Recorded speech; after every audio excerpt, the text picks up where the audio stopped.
Praise the Lord. Peace and grace to you from the Father and the Lord Savior Jesus Christ.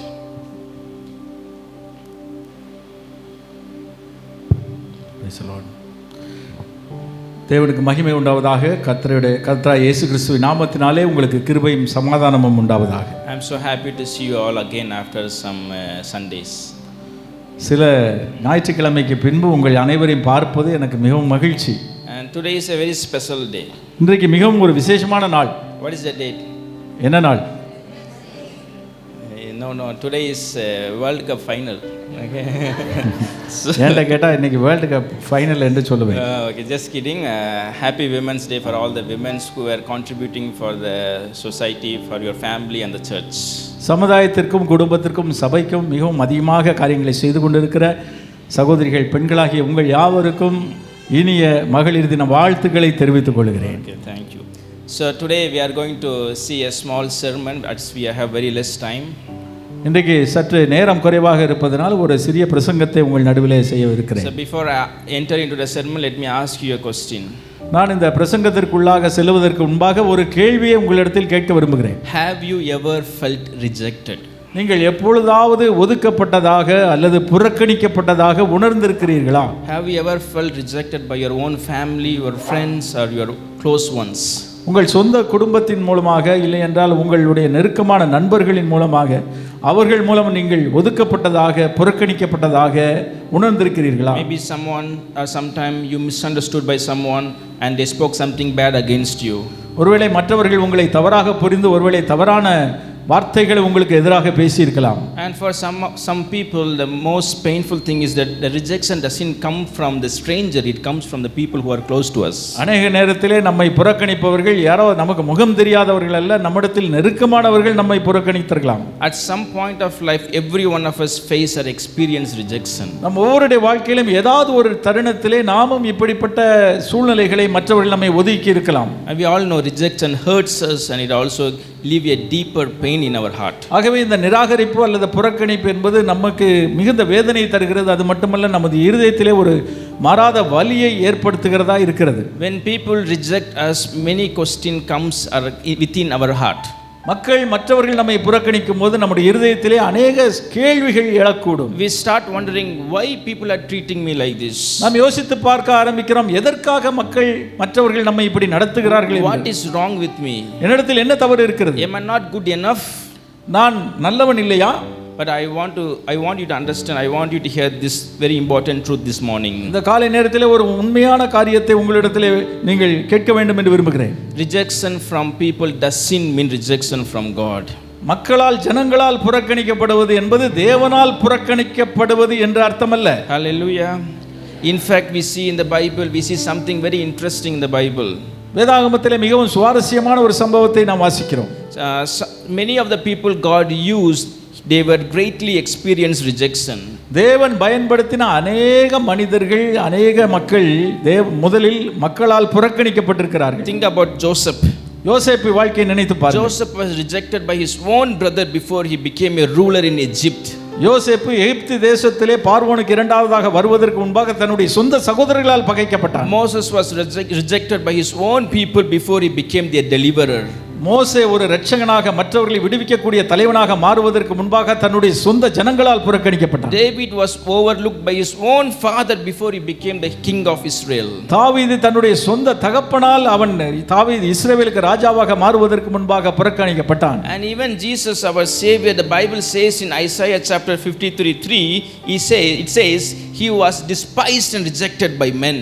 நாமும் ஏசாயா 53 நாம் பார்க்கிறோம், நம்முடைய இரட்சகராகிய இயேசு கிறிஸ்துவுமே புறக்கணிக்கப்பட்டவரும் பாடு அனுபவித்தவருமாய் இருந்தார். Yet through that rejection we see the salvation came to the world. இருந்தாலும் அவர் புறக்கணிக்கப்பட்டதன் மூலமாக இந்த உலகத்திற்கு இரட்சிப்பு வந்தது. Hallelujah. Throughout the scripture we see this pattern. Before God lifts someone up, he allows them to walk through rejection. வேதம் முழுவதும் நாம் இப்படிப்பட்ட ஒரு சூழ்நிலையை நாம் பார்க்கிறோம். தேவன் ஒரு மனிதனை உயர்த்துவதற்கு முன்பாக அவன் புறக்கணிக்கப்படுவதற்கு அனுமதிக்கிறார் என்பதை உணர முடியும். Because rejection teaches us something very powerful. ஏனென்றால் அந்த புறக்கணிக்கப்படுதல் அல்லது நிராகரிக்கப்படுதல் என்பது நமக்கு மிகவும் வல்லமையான தேவையான ஒரு காரியத்தை நமக்கு கற்றுத் தருகிறது. It teaches us to depend not on men or people, it teaches us to depend on God. மனிதர்களை அல்ல தேவனிடத்தில் சார்ந்து கொள்ள வேண்டும் என்பது நாம் புறக்கணிக்கப்படும் போதுதான் நமக்கு அந்த அனுபவம் கிடைக்கிறது. Today we are going to look at the story of a man who knew rejection personally. இந்த காலை நேரத்தில் நாம் ஒரு இளம் வாலிபனை குறித்து பார்க்க போகிறோம். அவன் புறக்கணிக்கப்படுவதை தனிப்பட்ட விதத்திலே அனுபவித்திருந்தான். His name is Jephthah. அவனுடைய பேர்தான் யெப்தா. Jephthah. Jephthah. We see about him in Judges chapter 11 verse 1 to 11. நியாயாதிபதிகள் 11வது அதிகாரம் 1வது வசனம் முதல் 11வது வசனம் முதல் அதை நாம் வாசிக்கலாம். His story teaches us something very beautiful and very powerful. அவனுடைய சரித்திரம் நமக்கு மிகவும் அழகான ஒரு சக்தி உள்ள ஒரு வல்லமை உள்ள காரியத்தை நமக்கு வெளிப்படுத்துகிறது. Rejection can become the beginning of God's greater purpose. புறக்கணிக்கப்படுதல் அல்லது ஒதுக்கப்படுதல் என்பது தேவனுடைய உன்னதமான நோக்கத்தை ஆரம்பிப்பதின் துவக்கமாக இருக்கலாம். Before we enter into his story, let me give you a little background of the book of Judges. நாம் யெப்தாவின் சரித்திரத்தை பார்ப்பதற்கு முன்பாக நியாயாதிபதியின் புத்தகத்தின் பின்னணியத்தை உங்களிடத்தில் சொல்ல விரும்புகிறேன். This book describes one of the darkest period in the history of Israelites. இஸ்ரவேலருடைய வாழ்க்கையிலே மிகவும் இருண்ட காலத்தை குறிக்கக்கூடிய ஒரு புத்தகமாக நியாயாதிபதிகள் புத்தகம் இருக்கிறது. During this time there was no strong king to rule or guide the nation. அந்த நேரத்திலே தேசத்தை வழிநடத்தி செல்வதற்கு ஒரு வல்லமையுள்ள ஒரு ராஜா இல்லை. People were not following God's word seriously. மனிதர்கள் தேவனுடைய வார்த்தையை மிகவும் சரியாக கடைபிடிக்கவில்லை. Everyone started to live according to their own ideas. அவரவர்கள் தங்கள் எண்ணத்தின்படி தங்கள் பார்வைக்கு சரிபோனபடி செய்தார்கள். If you want to understand the exact situation of the time, we can see in Judges chapter 21-25. அந்த நேரத்திலே அந்த காலங்கள் எப்படி இருந்தது என்பதை நாம் தெளிவாக புரிந்து கொள்ள வேண்டும் என்றால் நியாயாதிபதிகள் 21, 23 முதல் 25 வரை உள்ள வசனங்களை படிக்கலாம். It says everyone did what was right in his own eyes. அந்த வார்த்தை சொல்லுகிறது ஒவ்வொருவரும் அவனவன் தன் பார்வைக்கு சரிபோனபடி செய்தான். That means people were doing whatever they felt like doing. இந்த மக்கள் இந்த ஜனங்கள் அவங்க என்னெல்லாம் இஷ்டப்பட்டாங்களோ அதை செய்தார்கள். There was a spiritual confusion. அந்த நேரத்தில் ஒரு ஆவிக்குரிய குழப்பம் இருந்தது. There was a moral chaos. அந்த நேரத்தில் ஒரு தனி மனித ஒழுக்க கேடு இருந்தது. And there were disobedience everywhere. அந்த எங்கு பார்த்தாலும் கீழ்ப்படியாமை தலைவிரித்து ஆடியது. People forgot God, they worship idols and they turned away from his ways. மக்கள் தேவனை மறந்து விக்கிரகங்களை ஆராதித்து தேவனுடைய வழிகளை விட்டு விலகி போனார்கள். Because of this the nation went through a repeated cycle. ஆகவே இப்படிப்பட்ட சூழலிலே அந்த சமுதாயம் ஒரு சுழற்சி குறிப்பிட்ட சுழற்சியை சுற்றி சுற்றி வந்தது. First the people sinned against God. முதலாவது தேவனுக்கு எதிராக மனிதர்கள் ஜனங்கள் பாவம் செய்தார்கள். Then God allowed their enemies to oppress them. அவர்கள் பாவம் செய்தபடியினால் எதிரிகள் அவர்களை மேற்கொள்ளும்படி கர்த்தர் அனுமதித்தார். After suffering for some time the people will cry for God for his mercy. அந்த பாடுகளை அவர்கள் எதிரிகளின் மூலம் அனுபவித்த போது அவர்கள் தேவனிடத்தில் இரக்கத்தை நோக்கி கதறி வேண்டினார்கள். And when they cried out, God in his mercy raised up leaders called judges to deliver them. அவர்கள் தேவனை நோக்கி கூப்பிட்ட போது தேவன் நியாயாதிபதிகளை எழுப்பி அவர்களை விடுவிக்கும்படி இரட்சகர்களை எழுப்பினார். So the cycle looked like this. இப்படிப்பட்ட ஒரு சுழற்சி தான். So we can see in the TV there. This is the cycle. இந்த இதிலே ஸ்கிரீன்ல நீங்கள் பார்க்கலாம். So there will be a sin first. முதலில் பாவத்தை பார்க்கிறோம். Then we can see there is an oppression by the enemies. இரண்டாவது பார்க்கிறோம் எதிரிகள் அவர்களை மேற்கொள்வதை பார்க்கிறோம். And they will cry to help. அவர்கள் தேவனை நோக்கி கதறுவதை பார்க்கலாம். And then we can see God raises a judge. பிறகு தேவன் நியாயாதிபதியை எழுப்புவதை பார்க்கலாம். And we can see deliverance and peace. அதற்கு பிறகு தேவன் அவர்களை அதிலிருந்து விடுவிப்பதையும் சமாதானம் கொடுப்பதையும் பார்க்கலாம். But sadly this cycle repeated continuously. ஆனால் ஒரு துக்கமான காரியம் என்னவென்றால் இந்த சுழற்சி மீண்டும் மீண்டுமாக நடந்து கொண்டிருக்கிறது. Again they will sin. திரும்ப So it continues. தொடர்ச்சியாக. I think maybe we also do the same thing, right? ஒருவேளை நாமும் கூட அப்படி காரியங்களை செய்யலாம் அல்லவா? First we go to a person, we did something. முதல்ல நாம ஏதாவது ஒரு பிரச்சனைக்குள்ள மாட்றோம். We pray to God for help. அந்த நேரத்தில் தேவனிடத்தில் உதவி கேட்கிறோம். And God helps us. தேவன் உதவி செய்கிறார். Again we went back to our sin. மறுபடியும் தொடங்கின இடத்துக்கே வந்துறோம். So that's what the situation of judges. இதுதான் நியாயாதிபதிகள் காலத்திலே நடந்தது. And Jephthah was one of those judges. யெப்தாவும் நியாயாதிபதிகளில் ஒருவனாக இருந்தான். When I say judges, don't think about the modern judges who is sitting in the courtroom. நியாயாதிபதிகள் ஜட்ஜ் என்று சொன்ன உடனே இந்த கோர்ட்ல எல்லாம் உட்கார்ந்திருப்பாங்க நீதிமன்றத்தில் அந்த நீதிபதின்னு நினைச்சிராதீங்க. They were the leaders raised by God to rescue the people and guide them for a time. அவர்கள் மக்களை விடுவிக்கும்படியாக தேவனால் தெரிந்து கொள்ளப்பட்ட தலைவர்களாக குறிப்பிட்ட நேரத்தில் இருந்தார்கள். There were about 12 judges. அந்த நேரத்திலே 12 நியாயாதிபதிகள் இருந்தார்கள். Jephthah was one of those judges. Jephthah அந்த 12 இல் ஒருவனாக இருந்தான். But unlike Gideon, who came from a respectable family, ஆனால் கிதியோனை போல ஒரு கனமுள்ள ஒரு குடும்ப பாரம்பரியத்திலே வராமல், unlike Deborah who was a prophetess, தெபோராளை போல ஒரு தீர்க்கதரிசியாக இராமல், Jephthah's story began with shame and rejection. யெப்தாவின் சரித்திரம் ஒரு புறக்கணிப்பில் ஆரம்பிக்கிறது. He was a son of a prostitute. அவன் ஒரு வேசியின் விபச்சாரியின் மகனாக இருந்தான். His brother rejected him. அவனுடைய சொந்த சகோதரர்களே அவனை புறக்கணித்தார்கள். He was driven out of his own house. அவன் தன்னுடைய சொந்த வீட்டிலிருந்து துரத்தப்பட்டான். By human standards, Jephthah was the last person someone expect God will use. மனிதர்களுடைய எண்ணத்தின்படி இப்படிப்பட்ட ஒரு மனிதனை தான் கடவுள் பயன்படுத்தவே மாட்டார். But we must remember something very powerful. ஒன்றை நாம் யோசிக்க வேண்டும். God does not choose the qualified, he qualified the chosen. தேவன் தகுதி உள்ளவர்களை அழைப்பவர் அல்ல, அழைத்தவர்களை தகுதிப்படுத்துகிறார். Hallelujah. God does not choose the qualified, he qualifies the chosen. தேவன் தகுதி உள்ளவர்களை அழைப்பதல்ல, அழைத்தவர்களை தகுதிப்படுத்துகிறார். Today we will see how a reject became a ruler. இன்றைக்கு நாம் பார்க்க போகிறோம் எப்படி ஒரு நிராகரிக்கப்பட்டவன் எப்படி ஒரு தலைவனாக மாறுகிறான். Because when God writes your story, when God writes our story, rejection is never the end. தேவன் நம்முடைய சரித்திரத்தை நம்முடைய கதையை எழுதும்போது புறக்கணிக்கப்படுதல் அந்த இடம் என்பது முடிவல்ல. It is the beginning of the new direction. அது ஒரு புதிய திசையின் புதிய பயணத்தை நோக்கிய ஒரு ஆரம்பம். What people sees as disqualification, God sees as a preparation. தேவன் மக்கள் எதை தகுதி இன்மை என்று நினைக்கிறார்களோ தேவன் அதை தகுதிப்படுத்துவதாக நினைக்கிறார். As we walk through Judges chapter 11 verse 1 to 11, let's see the life journey of Jephthah. நியாயாதிபதிகள் 11:1 முதல் 11 வரை வாசிக்கும் போது யெப்தாவின் வாழ்க்கை சரித்திரத்தை வாழ்க்கை பயணத்தை நாம் படிக்கிறோம். Let us begin with verse 1. முதல் வசனத்தை கொண்டு நாம் ஆரம்பிக்கலாம். It says Jephthah the Gileadite was a mighty warrior, but his mother was a prostitute. கீலேயாத்தியனான யெப்தா பலத்த பராக்கிரமசாலியாக இருந்தான், அவன் பரஸ்திரியின் குமாரன். The verse begin very something positively. மிக நேர்மறையாக அந்த வசனம் ஆரம்பிக்கிறது. It says Jephthah was a mighty warrior. யெப்தா பலத்த பராக்கிரமசாலி. So it start with a positive or it start with a compliment.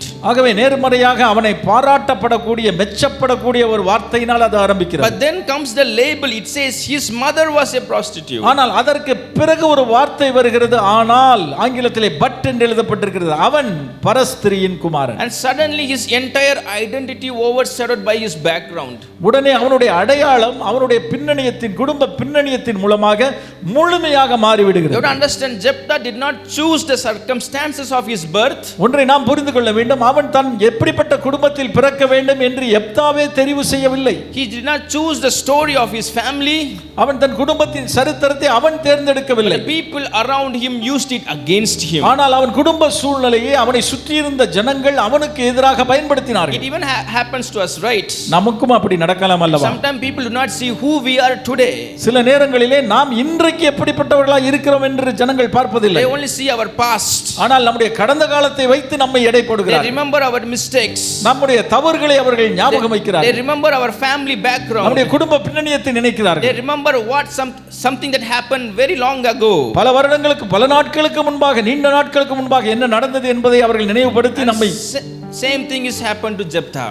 ஏளனம் செய்வது போல இன்றைக்கும் யெப்தாவுக்கும் அப்படிதான் நடந்தது. And verse 2 it tells something heartbreaking. இரண்டாவது வசனத்தை நாம் பார்க்கும்போது அது நம்முடைய இருதயத்தை உடைக்கிறதா இருக்கிறது. His half brother said to him, you shall not inherit in our father's house, for you are the son of another woman. அவருடைய தகப்பனுடைய மனைவி அவருக்கு குமாரரை பெற்றதை பார்க்கிறோம். அவர்கள் அவனை பார்த்து, உனக்கு எங்கள் தகப்பன் வீட்டில் சுதந்திரம் இல்லை, ஏனென்றால் நீ அந்நிய ஸ்திரீயின் மகன் என்று சொல்லி அவனை துரத்தினார். In a simple word, his brothers they were saying, you don't belong here.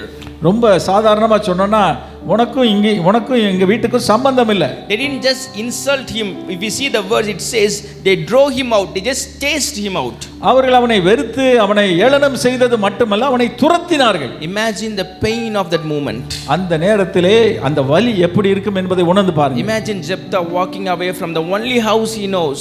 அவனுக்கு தெரிந்த ஒரே தன்னுடைய வீட்டில் இருந்து அவன் புறக்கணிக்கு நிராகரிக்கப்பட்டவனாய் போகும்போது அவன் இருதயம் எப்படி வலித்திருக்கும் என்பதை யோசித்து He பாருங்க. was rejected by his own family. தன் சொந்த குடும்பத்தினால் புறக்கணிக்கப்பட்டான். Carrying pain, confusion and questions in his heart. அவன் அநேக கேள்விகள், வேதனைகளை தன் இருதயத்தில் சுமந்தவனாய் புறப்பட்டு சென்றிருப்பான். And verse 3 it says Jephthah fled from his brother and lived in a place called Tob. வசனம் 3 சொல்லுகிறது, அவன் தன்னுடைய சகோதரரை விட்டு ஓடி போய் தோப் என்கிற தேசத்திலே குடியிருந்தான். Remember that place, Tob. Tope என்ற தேசத்தை ஞாபகம் வைத்துக் கொள்ளுங்கள். Because Tob became a very important place in his life. Tope என்பது அவனுடைய வாழ்க்கையில் மிக முக்கியமான ஒரு இடமாக அமைந்தது. Tob was a land very far from his place. Tope என்பது அவனுடைய இடத்திலிருந்து வெகு தூரத்தில் உள்ள ஒரு இடமாக It இருந்தது. is very unfamiliar and unfamous place. No people usually visit there. அநேகர் அங்கு போவதில்லை, ஏனென்றால் ஒரு பிரபலமான ஸ்தலம் அல்ல. While he was there, Bible says something very interesting. அவன் அங்கே இருக்கும்போது வேதம் சொல்லுகிற ஒரு சுவாரஸ்யமான காரியத்தை சொல்லுகிறது. The worthless men gathered around Jephthah and followed him. வேதம் சொல்லுகிறது, வீணரான மனுஷன் எப்தாவோடு கூடிக்கொண்டு அவனோடே கூட யுத்தத்திற்கு போவார்கள். Now that sound little bad, right? அது கேட்பதற்கு நன்றாக இல்லை அல்லவா? Worthless men. வீணரான மக்கள். But think about it, maybe they were the same people who were rejected just like Jephthah. ஒருவேளை அவர்களும் எப்தாவை போல ஒதுக்கப்பட்ட புறக்கணிக்கப்பட்ட ஜனங்களாக இருக்கலாம். Because the rejected people attracts the rejected people. நமக்கு தெரிந்தது போல ஒதுக்கப்பட்டவர்களோடு இணைந்து So கொள்வார்கள். they all together now. அவர்கள் எல்லாம் சேர்ந்து கொண்டார்கள். But something very amazing happening. அந்த நேரத்தில் ஒன்று நடக்கிறது. In that unlikely, in that rough crowd, God was training a leader. ஆனால் அந்த இடத்திலே நாம் எதிர்பாராத ஒன்று நடக்கிறது. அப்படிப்பட்ட தோப்பென்ற ஒதுக்கப்பட்டவர்கள் கூடி இருக்கிற இடத்துல தேவன் ஒரு தலைவனை தகுதிப்படுத்தி தயார்படுத்திக் கொள்வதற்கு சித்தமானார். Tob became a Jephthah's classroom. Tope என்கிற அந்த இடம் எப்தாவின் வகுப்பறையாக மாறியது. What looked like rejection actually became refinement. நிராகரிப்பு என்று நினைக்கப்பட்டது சுத்திகரிப்பாக மாறியது. God was preparing him in the private. தேவன் தனிமையிலே எப்தாவை தகுதிப்படுத்தி தயார்படுத்தி கொண்டிருந்தார். This is where many of us struggle. இந்த இடத்திலே தான் நாம் அநேகர் போராடுகிறோம். When rejection happen, we often ask to God, Lord, why me? Why God? நாம் ஒதுக்கப்படும் போது நாம் உடனே கேட்கிறோம், ஆண்டவரே ஏன் எனக்கு இப்படி ஏற்படுகிறது என்று. But from God's perspective, rejection was not the punishment, it was a preparation. ஆனால் கர்த்தருடைய கண்ணோட்டத்தில் நாம் பார்க்கும்போது ஒதுக்கப்படுதல் என்பது தண்டனை அல்ல, அது தயார்படுத்தப்படுதல். The Tob was not the end of Jephthah's story. Tope என்கிற இடம் எப்தாவின் சரித்திரத்தின் முடிவல்ல. It was the place where God began shaping him. அந்த இடத்தில் தான் தேவன் அவனை பயன்படுத்த ஆரம்பிக்கிறார். He learned to fight. அவன் யுத்தத்திற்கு பழக ஆரம்பிக்கிறான். In Tob he learned to lead the people. அவன் மக்களை எப்படி வழிநடத்த வேண்டும் என்று கற்றுக்கொள்ள ஆரம்பிக்கிறான். In Tob he learned how to survive. அந்த தோப் என்ற இடத்துல எப்படி தாக்கு பிடிக்க வேண்டும் என்று தெரிந்து கொள்கிறான். Most importantly, in Tob he learned how to depend on God because no one believed in him. அந்த நேரத்தில் யாருமே அவனை நம்பாதபடியினால், எல்லாரும் அவனை வெறுத்து ஒதுக்கியபடியால், முக்கியமாக தோப் என்ற இடத்திலே தேவனை சார்ந்து கொள்வதற்கு அவன் கற்றுக்கொள்ள ஆரம்பித்தான். So by the time Israel needed a leader, the boy whom they throw already became a great warrior.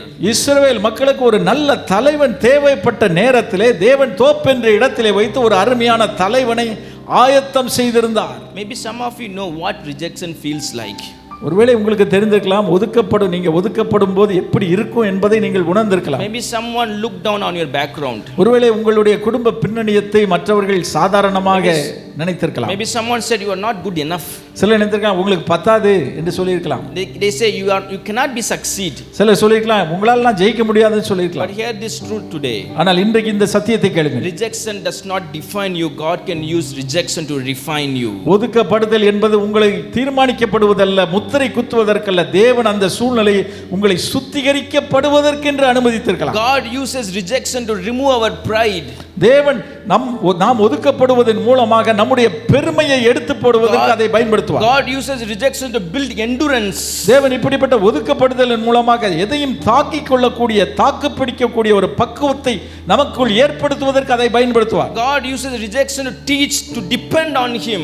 தேவனை சார்ந்து கொள்வதற்கு இப்படிப்பட்ட சூழ்நிலையை அனுமதிப்பார். Sometimes God hides his greatest weapon until they are ready. சில வேளையிலே தேவன் தன்னுடைய வல்லமையான சக்தியுள்ள ஆயுதத்தை ஒளித்து வைத்திருப்பார். அது முழுமையாக தயார்படுத்தப்படுகிற வரைக்கும் அதை வெளியே காட்ட மாட்டார். Tob maybe look like a lonely place. Tope என்பது ஒரு தனிமையான ஒரு இடமாக இருக்கலாம். But Tob is often where God prepares his leaders. ஆனால் இப்படிப்பட்ட தோப் போன்ற இடங்களில் தான் தேவன் தன்னுடைய தலைவர்களை தயார்படுத்துகிற இடம். Just like the Tob became Jephthah's classroom, the difficult season in our life often becomes the place where God prepares us for something greater. Tope எப்படி எப்தாவின் வகுப்பறையாக இருந்தது போல நமக்கும் கூட நம்முடைய வாழ்க்கையிலும் தோப் போன்ற இடங்கள் தேவன் நம்மை கொண்டு பெரிய காரியங்களை செய்வதற்கு நம்மை ஆயத்தப்படுத்துகிற இடமாக இருக்கலாம். So now Jephthah's brother might have thought they have written the last chapter of his life. ஆகவே எப்தாவின் சகோதரர் நினைத்திருக்கலாம் அவன் வாழ்க்கையின் கடைசி சாப்டர் அத்தியாயத்தை எழுதிட்டோம் என்று நினைத்திருக்கலாம். They believe once he was gone his story was finished. அவர் நினைத்திருக்கலாம் அவன் இங்கிருந்து போய்விட்டான் அவன் கதை முடிந்தது என்று. But while they forget him,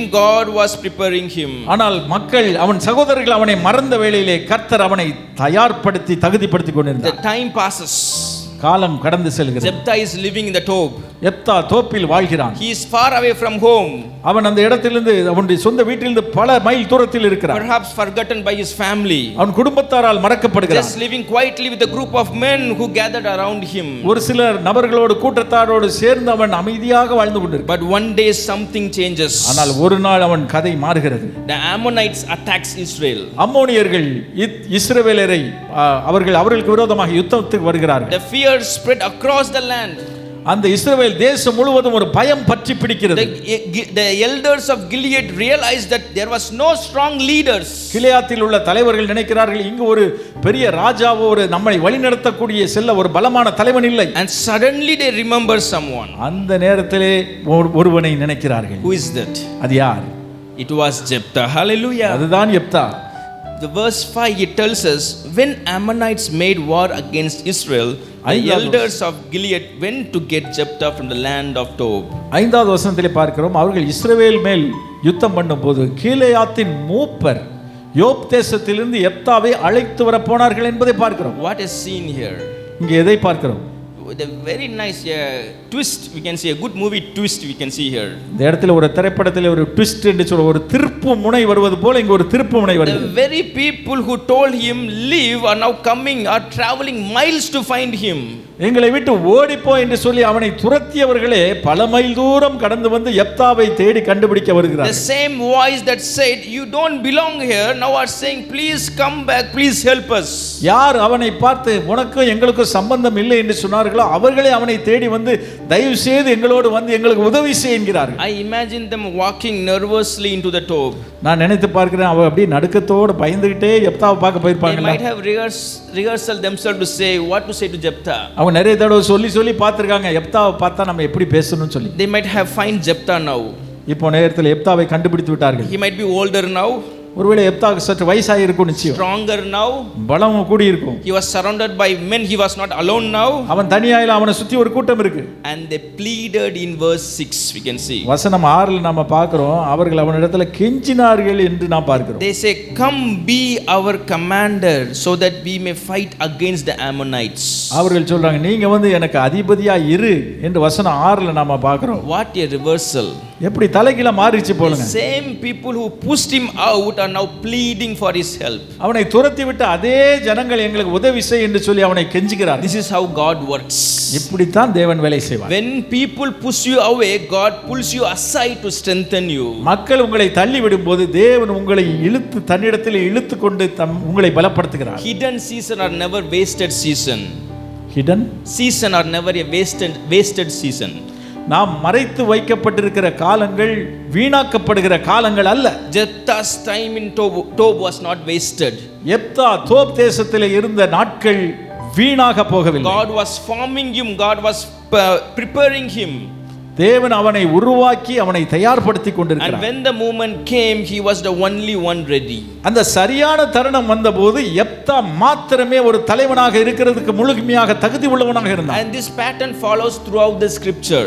இப்படிப்பட்ட ஒரு காரியத்தை வேதம் முழுவதும் நாம் இந்த மாதிரி சூழ்நிலைகளை பார்க்கிறோம். Joseph was cast away but later called to save the nation. யோசேப்பு துரத்தி விடப்பட்டான், ஆனால் மீண்டும் அவன் அதிபதியாக மாறி அந்த இஸ்ரவேல் தேசத்தை ரட்சிப்பதற்கு காப்பாற்றுவதற்கு ஆயத்தப்படுத்தப்பட்டான். Moses was cast away but later called to lead Israel. மோசே துரத்தி விடப்பட்டான், ஆனால் தேவன் தன்னுடைய சித்தத்தை நிறைவேற்றுவதற்கு அவனை பயன்படுத்தினார். Paul was cast away by his own people but he was called to preach to the Gentiles. Pavul தன் சொந்த ஜனங்களால் துரத்தி விடப்பட்டான், ஆனால் புறஜாதிகளுக்கு சுவிசேஷத்தை அறிவிக்கும்படி அழைக்கப்பட்டான். Each one of them had their own top season. ஒவ்வொருவருக்கும் தோப் சீசன் என்று சொல்லக்கூடிய தோப்பின் காலங்கள் இருந்தது. Each one discovered this truth.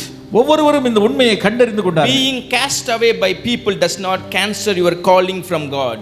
மக்களால் ஜனங்களால் துரத்தப்படுவது என்பது தேவன் உங்களை அழைத்த அழைப்பிலிருந்து உங்களை துரத்தப்படுகிறீர்கள் என்பதல்ல. Maybe some of you are feeling like you are in your tob right now. ஒருவேளை இங்கு இருக்கிற சபையில் இருக்கிற மக்கள் நீங்கள் தோப்பில் இருப்பதை போல இப்பொழுது உணரலாம். Maybe you feel unseen, unnoticed. நீங்கள் ஒருவேளை யாரும் நம்மளை கண்டுகொள்ளவில்லையே என்று நினைக்கலாம். Maybe you feel like forgotten or maybe you feel like betrayed. ஒருவேளை நீங்கள் நினைக்கலாம் மற்றொரு துரோகம் செய்யப்பட்டவர்களாக மறக்கப்பட்டவர்களாக உங்களை நீங்கள் நினைக்கலாம். Maybe your heart is quietly asking you, will my life ever matter?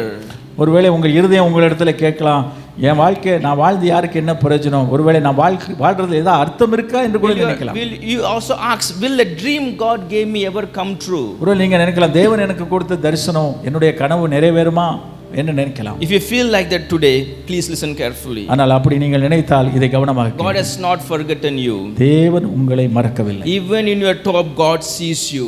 தோப்பு போன்ற இடத்தில் இருந்தாலும் கர்த்தர் உங்களை காண்கிறார். One day, just like Jephthah, God can bring a right people to your top. ஒரு நாள் யெப்தாவை போல சரியான மக்களை உங்கள் வாசற் கதவை தட்டும்படி செய்வார். Hallelujah, hallelujah. But now comes the real test. இங்குதான் சரியான ஒரு சோதனை வருகிறது. What do you do when those rejected you come back to you? இப்படி உங்களை வெறுத்து ஒதுக்கியவர்கள் மீண்டும் உங்களிடத்துல வந்தா நீங்க என்ன செய்வீங்க? Do you respond with anger? நீங்க கோபத்தோடு அவர்களை பார்ப்பீர்களா? Do you remind them how they hurt you? உடனே அவங்ககிட்ட சொல்லுங்க, நீ என்னை எப்படிலாம் பண்ண அப்படின்னு சொல்லி அவர்களிடத்து பேசுவீர்களா? Now let's see, when the elders came to Jephthah, he could have reacted with anger. இங்க பாருங்க, மூப்பர்கள் கிலியாத்தின் மூப்பர்கள் வந்தபோது அவன் கோபத்தோடு அவர்களிடத்தில் பேசியிருக்கலாம். He could have said, where were you when I need you? அவர்கள் சொல்லியிருக்கலாம், நீங்க எங்க போனீங்க, என்னை எல்லாரும் துரத்தி விடும்போது நீங்களா எங்க போனீங்கன்னு You கேட்டிருக்கலாம். threw me out. எல்லாரும் துரத்தினார்கள், நீங்க தான் துரத்துனீங்க. Now you want my help? நீங்க தான் என்னை துரத்துனீங்க. Why should I help you? ஏன் உதவி வேண்டுமா? But Jephthah did not allow the bitterness to control his heart. ஆனா அந்த கசப்பு, பழைய காலத்துல அந்த கசப்பு அவன் இருதயத்தை ஆளுகை செய்வதற்கு யெப்தா விடவில்லை. Instead he spoke with wisdom. அதற்கு பதிலாக அவன் விவேகத்தோடு பேச ஆரம்பித்தான். He said in verse 9, வசனம் 9 பார்க்கிறோம். Jephthah said to the elders of Gilead, suppose you take me back to fight the Ammonites and the Lord gives them to me, will I really be your head? Ammon புத்திரரோட யுத்தம் பண்ண நீங்கள் என்னை திரும்ப அழைத்து போன பின்பு கர்த்தர் அவர்களை என் முன்னிலையாய் ஒப்பு கொடுத்தால் என்னை உங்களுக்கு தலைவனாக வைப்பீர்களா என்று யெப்தா கேட்கிறார். Jephthah was not being proud here. யெப்தா இங்க ஒரு பெருமையாலாம் பேசல. He was being wise. அவன் ஞானமாய் பேசுகிறான். He simply wanted clarity. அவனுக்கு ஒரு தெளிவை விரும்புகிறான். Because these were the same people who rejected him before. ஏனென்றால் இதே மக்கள் தான் அவனை புறக்கணித்தார்கள். So he wanted to make sure their invitation was genuine. ஆகவே அவர்கள் அழைத்த அழைப்பு உண்மையானதுதானா, அவர்களை நம்பலாம் என்று அவன் உறுதிப்படுத்திக் கொள்ள வேண்டும் என்று நினைத்தான். Usually people comes to us for help when they need us. ஆகவே தேவை இருக்கும்போது தான் மக்கள் நம்மட்ட ஹெல்ப்புக்கு வருவாங்க. And after they get our help they used to forget us. அவங்க உதவி பெற்ற பிறகு நம்மை மறந்து விடுவார்கள். So Jephthah doesn't want that to happen to him. யெப்தா இப்படி என் வாழ்க்கையில திரும்பி நடந்துற கூடாதுன்னு நினைக்கிறான். He wanted to know that their calling was genuine. அவர்கள் உண்மையாகத்தான் தன்னை கூப்பிடுகிறார்கள், நம்பி கூப்பிடுகிறார்கள் என்பதை அவன் உறுதிப்படுத்த விரும்பினான். And then in verse 10 we can see that elders they promised him leadership. 10வது வசனத்திலே பார்க்கிறோம், கிலியாத்தின் மூப்பர்கள் அவனிடத்தில் ஒரு வாக்கு பண்ணுகிறார்கள். They say you can be a leader. அவர்கள் சொல்ல, நீ ஒரு தலைவனாக இருக்கலாம். Verse 11 tells something beautiful. 11வது வசனத்தில் ஒரு அழகான காரியத்தை பார்க்கிறோம். Jephthah went with them and the people made him head and commander. யெப்தா கிலியாத்தின் மூப்பரோட கூட போனான், அவர்கள் ஜனங்கள் அவனை தங்கள் மேல் தலைவனும் சேனாபதியுமாக வைத்தார்கள். The rejected boy became a leader. ஒதுக்கப்பட்டவன் தலைவனாக மாறினான். Hallelujah. In the verse 1 he was rejected, but we can see in verse 11 he became a ruler. வசனம் 1 அவன் ஒதுக்கப்பட்டான், புறக்கணிக்கப்பட்டான். வசனம் 11 அதே ஒதுக்கப்பட்டவன் தலைவனாக மாறினான். That is the God we serve. அதுதான் அவன் சேவிக்கிற ஆண்டவன். The same God who lifted Jephthah can lift us up. யெப்தாவை உயர்த்தின தேவன் நம்மையும் உயர்த்த முடியும். The most beautiful part of the story is, இந்த சரித்திரத்திலே மிகவும் முக்கியமான அழகான பகுதி எதுவென்றால், Jephthah did not allow his past wound to poison his present calling. யெப்தா தன்னுடைய கடந்த கால காயங்கள், கசப்பான அனுபவங்கள் நிகழ்காலத்திலே இருக்கக்கூடிய தேவனுடைய அழைப்பை தடுப்பதற்கு யெப்தா விடவில்லை. He chose grace over bitterness. அவன் கிருபையாக அன்பாக நடந்து கொள்வதை, கசப்புக்கு பதிலாக அதை தெரிந்து கொண்டான். He chose grace over grudges. அவன் பழைய கால கசப்பான அனுபவங்களை சுமந்து செல்வதற்கு பதிலாக புதிய கிருபையை, புதிய அன்பாக நடந்து கொள்வதற்கு கற்றுக்கொண்டான். Bible is full of people who chose grace over grudges. வேதம் முழுவதும் நாம் பார்க்கிறோம், கடந்த கால கசப்புகளை விட்டுவிட்டு இனி வரக்கூடிய நாட்களை எப்படி சந்திக்கலாம் என்று நேர்மறையாக சிந்திப்பவர்களை பார்க்கிறோம். Joseph forgave his brother who sold him into the slavery. யோசேப்பு தன்னை அடிமையாக விற்ற தன் சகோதரர்களை மன்னித்து விடுகிறார். David spared Saul who tried to kill him. Saul தாவீதை கொல்ல எத்தனித்துக் கொண்டிருந்தான், ஆனால் தாவீது சவுலை மன்னித்தான். Jesus forgave the soldier who nailed him on the cross. இயேசு தன்னை சிலுவையில் அறைந்த சேவகனை மன்னித்தார். Some of you may carry wounds today. இன்றைக்கு ஒரு சிலர் காயங்களை சுமந்து கொண்டிருக்கலாம். Someone really hurt you deeply. சிலர் உண்மையாகவே உங்களை ரொம்ப காயப்படுத்தி இருக்கலாம். But Bible tells choose grace over grudges. ஆனால் வேதம் சொல்லுகிறது, நீங்கள் கசப்புக்கு பதிலாக இனிமையானதை தெரிந்து கொள்ளுங்கள். Don't hold the bitterness. நீங்க உங்க கசப்பை மனசுல வச்சிட்டே இருக்காதீங்க. You know, bitterness is like drinking a poison and you are expecting other person to die. கசப்பை உள்ளத்துல வச்சிருக்கிறது எப்படின்னு தெரியுமா? விஷத்தை நீங்க குடிச்சிட்டு பக்கத்தில் இருக்க ஒரு செத்து போவார் நினைக்கிறது. So don't hold that bitterness into your life. ஆகவே உங்கள் இருதயத்திலே கசப்பை வைத்துக்கொண்டே இருக்காது. Do not let rejection become your identity. இந்த ஒதுக்கப்படுதல், ஒதுக்கப்பட்டவன் என்பதே உங்களுடைய அடையாளமாக மாறக்கூடாது. Let rejection become your testimony. இப்படிப்பட்ட ஒதுக்கப்படுதல் என்பது உங்களை ஒரு சாட்சியாக நிலை நிறுத்தட்டும். What is very interesting is this. இந்த இடத்துல ரொம்ப சுவாரஸ்யமான ஒன்று இருக்கிறது. If we turn to epistles of Hebrews chapter 11 verse 32 to 34, எபிரேயர் 11:32 முதல் 34 உள்ள வசனங்களை படித்தோம் என்றால், here the writers begins to mention several people who showed great faith in God. இங்கே தேவனிடத்திலே விசுவாசம் உள்ளவர்கள் உள்ள பெரிய தலைவர்கள் அநேகருடைய பட்டியல் கொடுக்கப்படுகிறது. The chapter is often called as the hall of faith. Hall of fame, அதாவது விசுவாசிகளின், பிரசித்தி பெற்ற விசுவாசிகளின் பட்டியல் என்று இதை சொல்லலாம். This chapter lists many men and women who trusted God and did great things through faith. இந்த அதிகாரத்திலே விசுவாசத்தின் மூலமாக கர்த்தருக்கு பெரிய காரியங்களை செய்த ஆண்களையும் பெண்களையும் குறித்து நாம் பார்க்கிறோம். And listen carefully to what the writer says. இங்கே அதை ஆக்கியோன் எழுதியவர் சொல்வதை கவனமாக கேளுங்கள். He says, what more shall I say, for the time who fail me to tell of Gideon, Barak, Samson, Jephthah, of David and Samuel and the prophet, who through faith conquered kingdom and administered justice and obtained what was promised. எபிரேயர் 11:32 பார்க்கிறோம், பின்னும் நான் என்ன சொல்லுவேன், Gideon, Barak, Samson, யெப்தா, தாவீது, Samuel என்பவர்களையும் தீர்க்கதரிசிகளையும் குறித்து நான் விவரம் சொல்ல வேண்டுமானால் காலம் போதாது. Do you notice what happened here? இங்க என்ன நடக்கிறது என்று கவனித்தீர்களா? Among the great names like David, among the great names like Samson, Jephthah's name is there. மிகவும் கனம் பெற்ற பெயர்களான தாவீது, சிம்சோன், கிதியோன் இவர்கள் நடுவிலே யெப்தாவின் பெயரும் வருகிறதை பார்க்கிறோம். The Bible never remembers Jephthah as a rejected person. Bible remembers Jephthah as a person who hold faith for God. வேதம் ஒருபோதும் யெப்தாவை ஒதுக்கப்பட்டவனாக பார்க்கவில்லை. யெப்தாவை வேதம் விசுவாசமுள்ள ஒரு விசுவாச வீரனாக பார்க்கிறது. The same Jephthah who was rejected by his own family, the same person who was driven out from home, the same person who was cast out, now we can see he was written in the hall of faith. குடும்பத்தால் துரத்தப்பட்டு சொந்த மக்களால் விரட்டி அடிக்கப்பட்ட யெப்தா, அதே யெப்தா விசுவாசிகளின் பட்டியலிலே அவனுடைய பெயர் வருகிறது. The man who was rejected by his own brothers, is now listed in the heroes of faith in the scriptures. தன்னுடைய சொந்த சகோதரர்களால் ஒதுக்கப்பட்டு வெறுக்கப்பட்ட எப்தா இன்றைக்கு விசுவாசத்தின் நாயகர்கள் தலைவர்கள் பட்டியலிலே வருகிறார். God specialized in turning broken beginning into beautiful purpose. உடைக்கப்பட்ட ஆரம்பத்தை தன்னுடைய உன்னத அழகான நோக்கத்தை நிறைவேற்றுவதற்கு ஏதுவாக கர்த்தர் திருப்புகிறார். If you stay faithful, he will turn your tope into testimony. நீங்கள் உண்மை உள்ளவர்களாக விசுவாசம் உள்ளவர்களாக இருந்தால் கர்த்தர் உங்களுடைய தோப்பின் அனுபவத்தை சாட்சியின் அனுபவமாக மாற்றுவார். He will turn your rejection into redirection. உங்களுடைய நிராகரிப்பை திசை திருப்பி அதை ஒரு சாட்சியாக மாற்றுவார். He will turn your bitterness into blessing. உங்கள் கசப்புகளை ஆசீர்வாதமாக மாற்றுவார். So today we started with a boy named Jephthah. இன்றைக்கு ஒரு எப்தா என்ற ஒரு இளைஞனை குறித்து பார்த்தோம். Jephthah by his he was rejected by his family. அவன் தன் குடும்பத்தால் ஒதுக்கப்பட்டான். He lived his home by force. அவன் தன் வீட்டிலிருந்து துரத்தி விடப்பட்டான். He lived in outcast. அவன் ஒரு ஒதுக்கப்பட்டவனாக வாழ்ந்தான். But through every painful moment God was shaping him. ஆனால் அவன் சந்தித்த ஒவ்வொரு வேதனையான தருணத்தின் மூலமாக கர்த்தர் அவனை உருவாக்கி கொண்டிருந்தார். And one day the same people who said go away came back saying please lead us. எங்களை விட்டு போய்விடு என்று சொன்ன அதே ஜனங்கள் அவனிடத்தில் வந்து தயவு செய்து எங்களுக்கு தலைவனாக இரு என்று சொன்னார். I want to end this sermon by giving you an illustration. இந்த பிரசங்கத்தை ஒரு காரியத்தை உங்களிடத்திலே விளக்குவதன் மூலம் நிறைவு செய்ய விரும்புகிறேன். There was a potter working with clay.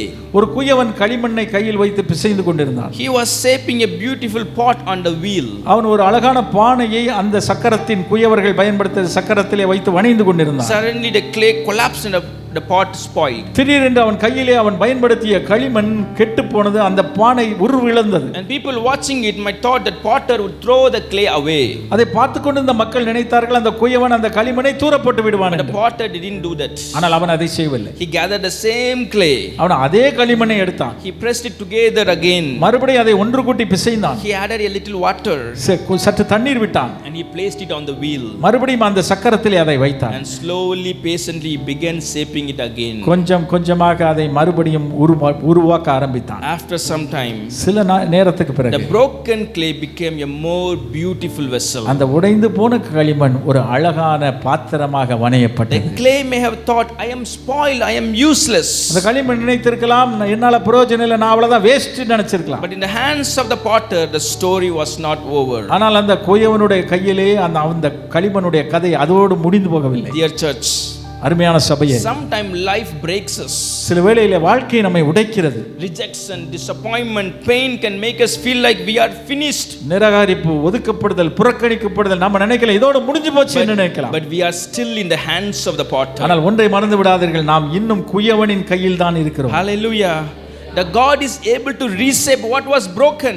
தேவன் நம் கெட்டுப்போனதை மறுபடியும் உருவாக்குவதற்கு வல்லமை உள்ளவராய் இருக்கிறார். He can take the rejected life and turn into a powerful testimony. ஒதுக்கப்பட்ட வாழ்க்கையை ஒரு வல்லமையுள்ள சாட்சியாக தேவனால் மாற்ற முடியும். Jephthah was rejected by the people. எப்தா தன் ஜனங்களால் ஒதுக்கப்பட்டான். But he was never rejected by God. ஆனால் தேவனால் ஒருபோதும் ஒதுக்கப்படவில்லை. God turned the rejected man into a ruler and delivered his people. தேவன் அந்த ஒதுக்கப்பட்டவனை ஒரு தலைவனாக மாற்றி அந்த மக்களை விடுவித்தார். And the same God is working in our lives today. அதே தேவன் இன்றைக்கு நம்முடைய வாழ்க்கையில் கிரியை செய்து கொண்டிருக்கிறார். God can turn your rejection into great testimony. தேவன் நீங்கள் ஒதுக்கப்பட்டதை ஒரு பெரிய சாட்சியாக மாற்ற முடியும். And in God's perfect time he can lift you up. தேவனுடைய அதற்கென்று தேவன் வைத்திருக்கிற சரியான நேரத்திலே கர்த்தரால் உங்களை உயர்த்த முடியும். You are going to be a blessing to the people who hurt you. நீங்கள் உங்களை ஒதுக்கிய, உங்களை வேதனைப்படுத்திய மக்களுக்கு நீங்களே ஆசீர்வாதமாக மாறுவீர்கள். Hallelujah. Hallelujah. Jephthah was rejected, God raised him. Same God, he will raise us. ஒதுக்கப்பட்ட எப்தாவை தேவன் உயர்த்தியது போல அதே தேவன் உங்களை உயர்த்துவார். Let's close our eyes and pray. நாம் கண்களை மூடி ஜெபிப்போம். Father God, Heavenly Father, thank you for this time, Lord. பரலோக பிதாவே, இந்த அருமையான தருணத்துக்காக நன்றி செலுத்துகிறோம். Take this moment and pray. இந்த நேரத்திலே கர்த்தாவே நாங்கள் உம்மிடத்திலே ஜெபிக்கிறோம். Maybe today you feel like Jephthah. இன்றைக்கு ஒருவேளை நீங்கள் எப்தாவை போல உணரலாம். Maybe you have been rejected by the people. நீங்கள் ஜனங்களால் ஒதுக்கப்பட்டு இருக்கலாம். You have been rejected by your family. உங்கள் குடும்பத்தாராலே ஒதுக்கப்பட்டிருக்கலாம். Maybe you are rejected by the people who you love. நீங்கள் நேசிக்கிற மக்களே உங்களை ஒதுக்கி இருக்கலாம். Maybe you have you have been hurt by the people you trusted. ஆனால் நீங்கள் நம்பியவர்கள் மூலமாகவே நீங்கள் வேதனைக்கு ஆளாகி இருக்கலாம். Maybe you think my life is over. என் வாழ்க்கை முடிந்தது என்று My நீங்கள் story நினைத்தால், is over. என்னுடைய வேலை முடிஞ்சதுன்னு நினைக்கிறேன். God can't use me anymore. தேவன் என்னை இதுக்கு மேல பயன்படுத்த முடியாதுன்னு நீங்க நினைக்கலாம். But hear me, my church, God hasn't done with you. ஆனால் அருமையான சபையை ஒன்றை மறந்து விடார்கள். தேவன் உங்கள் சரித்திரத்தை முடித்து விடவில்லை. God hasn't forgotten you. தேவன் உங்களை மறக்கவில்லை. You are rejected. நீங்கள் புறக்கணிக்கப்பட்டிருக்கிறீர்கள். But God doesn't reject you. ஆனால் தேவன் உங்களை நிராகரிக்கவில்லை. Jephthah might have thought that his story ended when his brother thrown him away. தன்னுடைய சகோதரர்கள் அவனை வீட்டை விட்டு துரத்திய போது எப்தா நினைத்திருக்கலாம் என் கதை முடிந்தது என்று But that நினைத்திருக்கலாம். was just a beginning of his new life. ஆனால் அவனுடைய புதிய வாழ்வின் புதிய துவக்கமாக அது அமைந்தது. Give your life to God. தேவனுக்கு உங்கள் வாழ்க்கையை ஒப்புக்கொடுங்கள். Let God prepare you. தேவன் உங்களை தயார்படுத்தட்டும், தகுதிப்படுத்தட்டும்.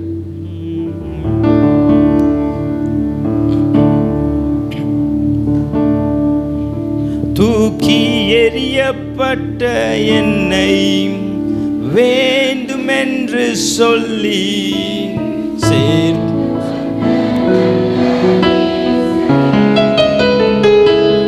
தூக்கி எறியப்பட்ட என்னை வேண்டுமென்று சொல்லி சேர்த்து கொண்ட நல்ல நேசரே. எறியப்பட்ட என்னை வேண்டுமென்று சொல்லி சேர்த்து கொண்ட நல்ல நேசரே. அழகான கண்கள் என்னை கண்டதாலே முடிந்ததென்று நினைத்து நான் உயிர் வாழ்கின்றேன். அழகான கண்கள், அழகான கண்கள் என்னை கண்டதாலே முடிந்ததென்று நினைத்து நான் உயிர் வாழ்கிறேன். யாரும் அறியாத என்னை, யாரும் அறியாத என்னை நன்றாயறிந்து தேடி வந்த நல்ல நேசரே. யாரும் அறியாத என்னை நன்றாயறிந்து தேடி வந்த நல்ல நேசரே. அழகான கண்கள் கண்டதாலே முடிந்ததென்று நினைத்து நான் உயிர் வாழ்கின்றேன். அழகான கண்கள் என்னை கண்டதாலே முடிந்ததென்று நினைத்த நான் உயிர் ஒன்றுமில்லாத என்னை, ஒன்றுமில்லாத என்னை உம் காருண்யத்தாலே உயர்த்தி வைத்த நல்ல நேசரே. ஒன்றும் இல்லாத என்னை உம் காருண்யத்தாலே உயர்த்தி வைத்த நல்ல நேசரே. அழகான கண்கள் என்னை கண்டதாலே முடிந்ததென்று நினைத்த நான் உயிர் வாழ்கின்றேன். அழகான கண்கள் என்னை கண்டதாலே முடிந்ததென்று நினைத்த நான் உயிர் வாழ்கின்றேன். தூக்கி எறியப்பட்ட என்னை வேண்டுமென்று சொல்லி சேர்த்து கொண்ட நல்ல நேசரே. தூக்கி எறியப்பட்ட என்னை வேண்டுமென்று சொல்லி சேர்த்து கொண்ட நல்ல நேசரே. அழகான கண்கள் என்னை கண்டதாலே முடிந்ததென்று நினைத்த நான் உயிர் வாழ்கின்றேன். அழகான கண்கள் என்னை கண்டதாலே முடிந்ததென்று நினைத்து நான் உயிர் வாழ்கின்றேன். Heavenly Father, thank you for reminding us that rejection is not the end. நீங்கள் ஒதுக்கப்படுவது உங்கள் வாழ்க்கையின் முடிவல்ல. Thank you, Lord, for speaking to us through Jephthah's life. ஆண்டவரே, இந்த காலை நேரத்திலும் எப்தாவின் வாழ்க்கையின் மூலமாக எங்களோடு பேசியதற்காக நன்றி. We give our story, we give our future into your hand. எங்களுடைய வாழ்க்கை பயணம், எங்களுடைய எதிர்காலம் எல்லாவற்றையும் உம்முடைய கரத்தில் கொடுக்கிறோம். In Jesus' name we pray.